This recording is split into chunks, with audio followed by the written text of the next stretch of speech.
My name is Marcos, Mr. Lucius Magazine. Myself, I'm going to the space with our company, Virgin Galactic. And it's an honor and it's a pleasure to stay here with you. My question is about Blue Origin, your competitor. And what do you think about Blue Origin, what they're doing right now?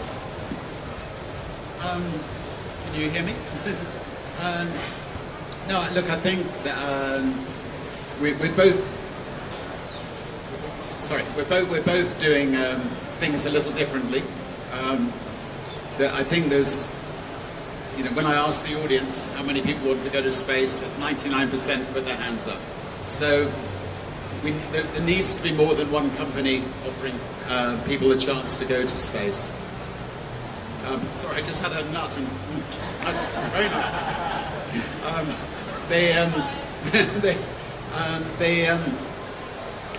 I think the experience will be different, and people will maybe prefer one or the other, or if they can afford it, they'll do both.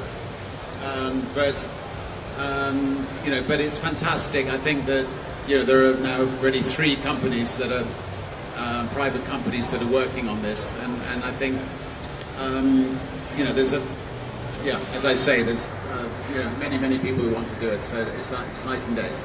And thank you for putting your trust in this. Right. Oh, thank you very much. Okay. Right. Bill, and then you. Okay. Thank you. Bill. So Richard, so what do you want to say to all the entrepreneurs that are here in Brazil? What is your advice? What would you like to tell them? Well, I just had to use 5 words: screw it, just do it, and which basically means, if you have an idea that you think can improve other people's lives, don't just talk about it, put it into practice. And it is the entrepreneurs that change the world and change countries and employ all the new people, it's up to politicians not to get in their way and to encourage them and let them flourish. And it's so exciting to see so many young entrepreneurs in all over the world, and in Brazil in particular. One thing I would suggest to the Brazilian government would be that we managed to persuade the British government to not just give loans for people to go to university, but to also give loans for people who want to start businesses. And we have something called Virgin Startup Loans in the UK, where we've given loans to 2,000 young people to help them start their businesses. That's something we're trying to encourage other countries to follow suit, because I think people learn so much from just trying and starting things, maybe even more than they do at university. Please. Hi, my name is Denise. I'm from Globo News. You have business in many different fields. I'd like to ask you, how do you decide where to go next, and what's next now? We will go into businesses where we feel that other people are not doing it well. So, for instance, we're building 3 cruise ships. I have no interest in going on a cruise ship, but the kind of cruise ship that we will build, I will want to go on, and I think other people will want to go on it. We're building city hotels. Most experiences in hotels are pretty awful. That we opened our first hotel in Chicago. It was voted Condé Nast Traveler's best hotel in America. I think we know how to create the kind of hotel that myself and my friends would love to stay at. So we set we set a criteria. Can we make a real difference in an industry? And if we feel it's going to enhance the Virgin brand and it's going to make a difference, we'll do it.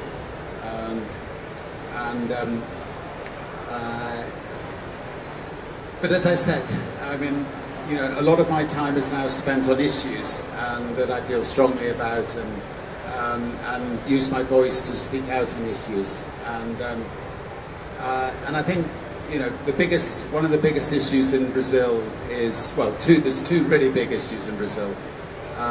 One is this latest move to possibly, you know, take an enormous chunk of the rainforest out again, another big chunk.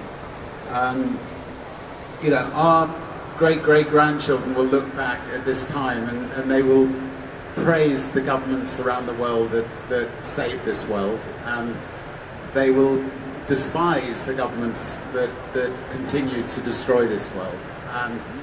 And all you have in your life is your legacy. Brazil's most precious gem is its rainforests, and they can disappear so easily. You know, we don't have to carry on eating more and more cattle. I mean, all of us can play our role in trying to, you know, make the destruction of the rainforest less. Yeah, as a matter of interest, you know, we just experimented with our planes and our trains, and we, you know, we cut out, because of the rainforest, we cut out 50% of our passengers. We didn't give them beef. We didn't tell them. And the other 50% we did give beef. And we found not one of them noticed. You know, so we're now, you know, rolling it out across our fleet of planes and trains. You know, making a small difference, but we can now start showing the bigger airlines, look, you can do this. It's not going to actually affect your business. People don't mind. Many years ago, we were the first airline to stop cigarettes being smoked on our planes, and you know, people said we'd be mad to do it. Very quickly, it became a very popular thing to do, and people made an effort to come to a Virgin plane which was smoke-free. So these things are possible. Okay. Here, please.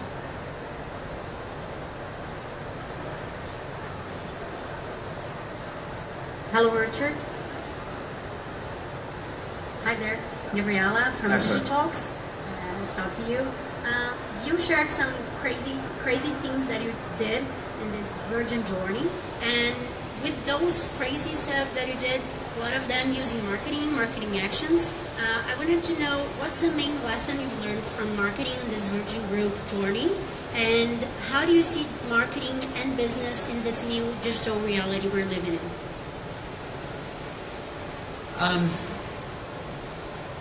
Yeah, well, I've done a lot of foolish things to put my brand on the map, and you can get away doing it if you do it with humour, and if the product that you're promoting has real substance. I mean, you may get away with it once if it doesn't have substance. So, every time we launched a new business, we've done something a little bit mad, a little bit fun, hopefully made people smile. Sometimes got into trouble, sometimes got into big trouble, but we've had fun doing it. And I think I think using yourself to promote your business is cheap, and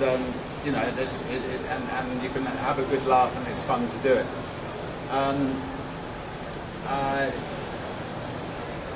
And I think that, yeah, I mean, every Virgin company has benefited from the fact that the previous Virgin company is the quality that we produced has been good, and therefore it's been easy to then promote the new company.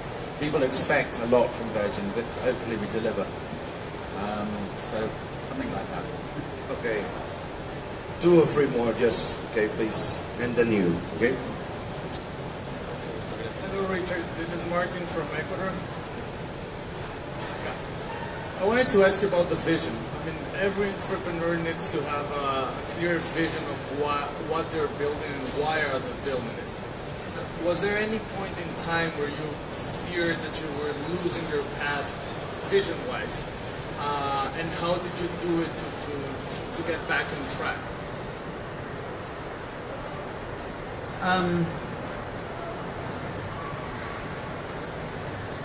Yeah, I'm not sure that I've ever felt we were losing our vision.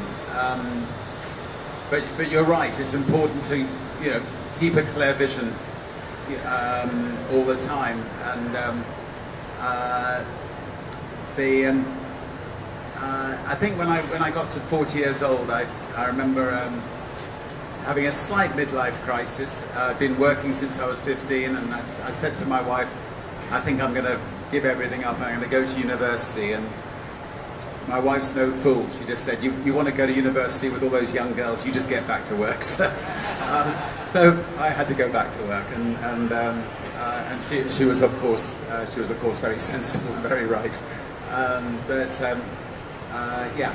So no, I don't think we've lost the purpose apart from maybe just now. Okay. Hi, Richard. I'm Jacqueline. I'm representing Gazeta do Povo here. I have a question because you're known as the yes man. Like, you always say yes, you have a weakness that you can say no. But I wanted to know if you learned to say no, and if you did, what are the things that you were saying no to? Well, I'm married, so I'm definitely saying no to beautiful women. That could be trouble.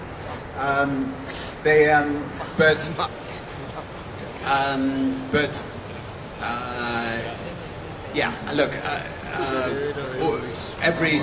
almost every second of every day we have a new project, come to Virgin,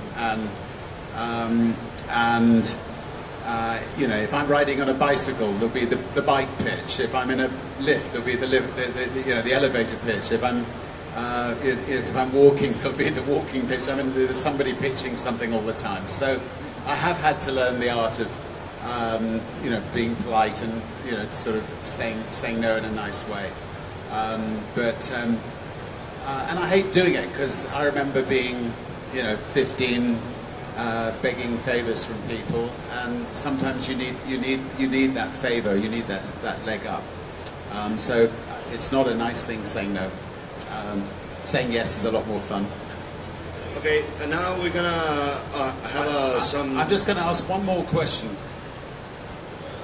Who's heard of what happened in Crocolandia last week? One person. Crocolandia, yes. Okay. Did I pronounce it wrong? How did you pronounce it? Crocolandia. Okay. Crackland. So tell them what you heard that happened last week. The mayor invaded the place where the drug dealers and drug users used to live in peace. Yeah. So it's not a very. Yeah, but it should be something people know, because I mean, like there you had a situation in Brazil where they were really working on trying to help the drug users. They were working with the drug users. They were doing everything they could to get them back on their feet, and it was working. And the amount of crime dropped by 50%. It was a good example of how Brazil should be behaving. And some idiot sends 900 militarized police in, destroys these people's lives. I mean, they're within the last few days they're ending up in prisons and sleeping on concrete floors, and their homes have been destroyed, and it's not good. This whole war on drugs, and I'm sorry, I'm repeating what I said earlier.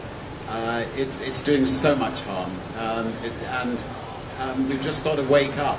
People got to read about what's happening in countries where they're not doing this and why it's working. And South America of all places, that is being punished more than any other place in the world. You're the place that should say, why should America be legalizing marijuana and South America still punishing its young people? It's just, for God's sake, regulate these drugs and have done with all the pain and the misery that it's been caused. I'm glad one person knows about what's happening in their country. Thank you. I thank you. Okay, so we're gonna stand up for a photo if you have. Okay. Oh yeah, sorry. Thank you, Richard.